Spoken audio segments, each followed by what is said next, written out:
Hello दोस्तों, स्वागत है आपका हमारे यूट्यूब चैनल प्रीति की कहानियों में। तो दोस्तों, आज मैं आपको एक कहानी सुनाती हूँ। दो लकड़हारे एक जंगल से गुजर रहे थे। रास्ते में उन्हें शेर के पैरों के निशान दिखाई दिए। पहले लकड़हारे ने डरते हुए कहा कि ये तो शेर के पद चिन्ह हैं, अब हम क्या करेंगे। दूसरा लकड़हारा बोला, अपने रास्ते चलते हैं और अपना पूरा काम करते हैं। शेर के बारे में सोचकर कौन परेशान हो रहा है, मैं तो बिल्कुल नहीं। दोनों जंगल के रास्ते पर आगे बढ़ते गए, तेज गति से काम करते हुए। दोनों ही जल्दी अपना काम पूरा कर लिए। अब हमें वापस चलना चाहिए, लेकिन किसी दूसरे रास्ते से लौटना चाहिए, पहला लकड़हारा बोला। वह अभी भी घबराया हुआ था। दूसरा लकड़हारा बोला, अन्य रास्ता क्यों, जब यह रास्ता छोटा है। सचमुच तुम्हारे पास दिमाग नहीं है? पहला लकड़हारा गुस्से से बोला, क्या जंगल से आते हुए मैं शेर के चिन्ह नहीं दिखाई दिए थे? मैं तो उस रास्ते वापस नहीं जाऊंगा। यह कहकर वह सीधे पहाड़ के रास्ते चल दिया।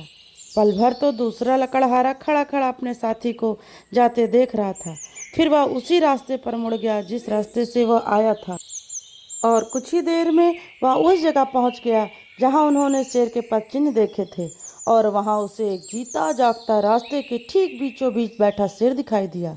लेकिन वह आदमी घबराया नहीं। वो बहुत शालीनता के साथ बोला, कैसे हैं श्रीमान शेर? यह सुनकर शेर क्षुब्ध हो गया। तुम पूछ रहे हो कि मेरा हाल क्या है?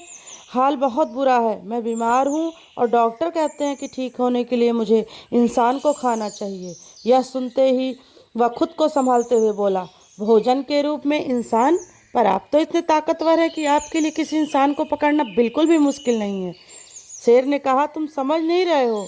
उस आदमी के को पकड़ना है जिसके पास दिमाग होना चाहिए। क्या सचमुच? दूसरा लकड़हारा हैरानी से बोला, ये वास्तव में कठिन है। अब मुझे ही देखो, मेरे पास बिल्कुल ही दिमाग नहीं है। अगर होता तो क्या मैं उसी जगह वापस आता जहां मैंने तुम्हारे पद चिन्ह देखे थे? कभी नहीं, शेर ने कहा। दूसरा लकड़हारा फिर बोला, जिस व्यक्ति के पास दिमाग है वह इस समय पहाड़ के ऊपर चढ़ रहा है। उसने भी आपके पैरों के निशान देखे थे और उसे लगा कि दूसरा रास्ता लेना ज़्यादा सुरक्षित रहेगा। वही दिमाग वाला व्यक्ति आपके लिए सही रहेगा। शेर खड़े होते हुए बोला, ठीक है, मैं दिमाग वाले व्यक्ति के पीछे ही जाता हूँ। परामर्श देने के लिए धन्यवाद।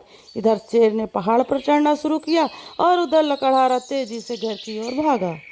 तो दोस्तों, आपको हमारी ये स्टोरी कैसी लगी प्लीज़ कमेंट में ज़रूर बताइएगा, और लाइक और शेयर और सब्सक्राइब भी करिएगा। धन्यवाद दोस्तों।